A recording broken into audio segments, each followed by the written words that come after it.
Seorang yang sudah sampai usia 40 tahun, maka Allah mengingatkan dia untuk menyiapkan 5 bekal utama sebelum dia kembali pada Allah Subhanahu wa ta'ala. Hati-hati yang sudah sampai 40 tahun, jika anda belum memiliki satu di antara 5 ini, anda mesti khawatir. Karena ini peringatan dari Al-Quran. Baik, 1. Qala rabbi awzi'ni an ashkura ni'mataka allati an'amta alayya wa ala walidayya. Amanat pertama, kata Allah, dia mesti memperbanyak doa kepada Allah Subhanahu wa ta'ala agar dibimbing.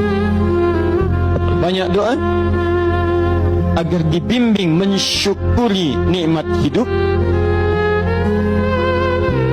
plus bisa meningkatkan bakti pada orang tua. 1. Rabbi auzi'ni an ashkura ni'mataka allati an'amta alayya wa ala walidayya. Perhatikan baik-baik. Ya Allah, mohon bimbing saya untuk selalu bisa mensyukuri segala nikmat yang telah Engkau berikan pada saya sekarang, 1, dan pada kedua orang tua saya. Baik, jadi kalau sudah sampai usia 40 tahun, pertama, anda memohon doa kepada Allah untuk dibimbing terus bersyukur kepada Allah. Ini yang mau saya tegaskan. Lihat baik-baik. Apa itu syukur? Tidak ada makna lain dari syukur yang tertuang dalam Al-Quran dan hadis kecuali ungkapan kebahagiaan atas nikmat yang Allah berikan kepada kita dengan cara menggunakan nikmat itu sesuai dengan fungsi yang telah Allah tetapkan. Misal, kita akan bersyukur dengan nikmat penglihatan mata. Anda diberikan 40 tahun dalam hidup, mata masih bisa melihat. Bagaimana mensyukuri nikmat mata? Kalau Anda ingin syukuri nikmat mata, maka yang paling singkat, gunakan nikmat mata ini sesuai dengan peruntukan yang telah Allah tetapkan. Fungsi yang telah Allah tetapkan. Apa fungsi mata? Masih ingat? Melihat yang baik-baik. Quran surah ke-24 ayat 30 untuk laki-laki, ayat 31 untuk perempuan.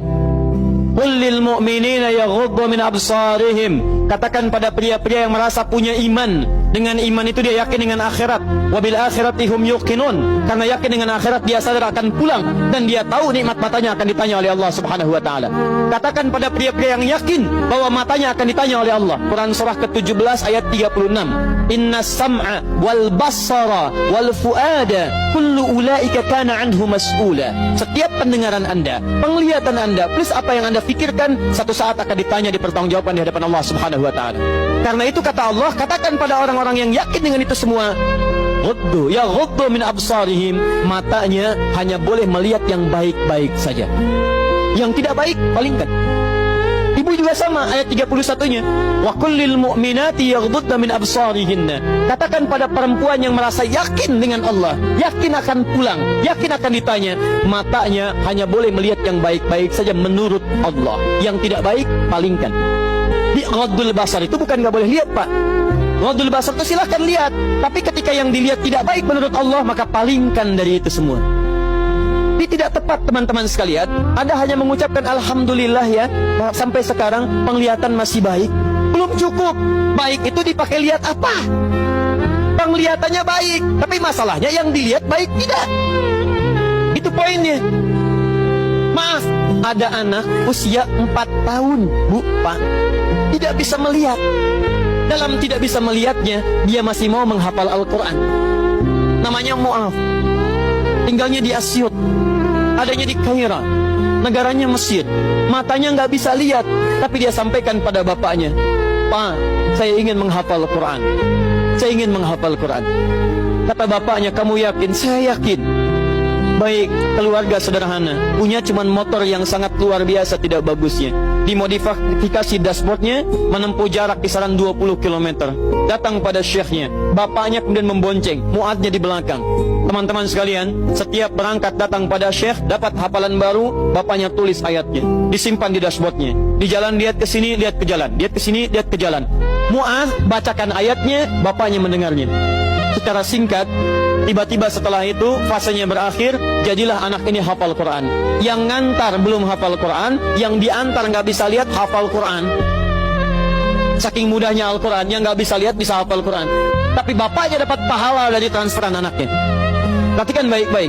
Begitu dibacakan Qurannya, bagus makhrajnya, viral kisahnya. Begitu viral di Timur Tengah, datang reporter mau wawancara. Pertanyaan pertama, kalau Adinda diperkenankan oleh Allah untuk bermohon saat ini, apa yang mau dimohonkan kepada Allah? Reporter ini mengira dia akan meminta doa seperti ibunda Imam Al-Bukhari bermohon kepada Allah supaya Al-Bukhari disembuhkan dari butanya. Bu, Pak, Imam Al-Bukhari itu dulu buta. Butanya permanen. Dilahir 2 tahun ayahnya meninggal, 4 tahun buta permanen. Nanti ada satu kejadian di situ yang dengan kejadian itu ibunya berdoa kepada Allah, anaknya menghafal Quran sampai di surat Qaf ya, ayat ke-22. Anaknya murajaah ayat, ibunya memohon kepada Allah sambil menangis sambil tertidur sampai tertidur. Disitulah kemudian terjadi sesuatu yang luar biasa. Seketika Allah sembuhkan Al-Bukhari kecil, matanya bisa melihat kembali. Karena kajian kita bukan di sini, lain waktu nanti saya terangkan.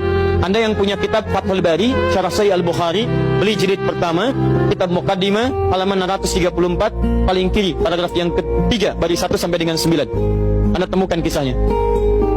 Nah, reporter ini mengira ini Mu'adz akan minta kepada Allah seperti Al-Bukhari kecil memohon kepada Allah, matanya bisa melihat lagi.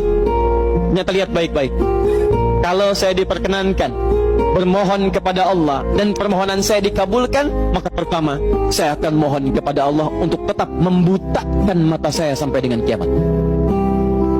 Ya Rabb, mohon butakan mata saya sampai kiamat, karena dengan buta mata ini saya bisa menghafal Quran. Saya takut ya Allah, kalau saya melihat lagi, mata saya melihat maksiat dan hilang Quran dari hafalan saya. Anda bisa bayangkan, anak kecil 4 tahun, mata nggak bisa lihat, digunakan menghafal Quran. Dan dia takut kalau melihat matanya dipakai maksiat. Antum dikasih 40 tahun. 40 tahun, lebih daripada 4 tahun, lebih dari 14 tahun. Anda sampai 40 tahun, dipakai mata. Dipakai apa mata Anda sampai dengan hari ini? Berapa maksiat yang telah Anda kumpulkan dari mata Anda itu? Mungkin wajar, jangankan hafal, baca masih sulit, lihat mushaf masih enggan, membaca masih susah. Kalau Anda sulit berhadapan dengan Al-Quran dalam pandangan Anda, tanyakan pada diri Anda, dipakai maksiat apa mata ini selama ini?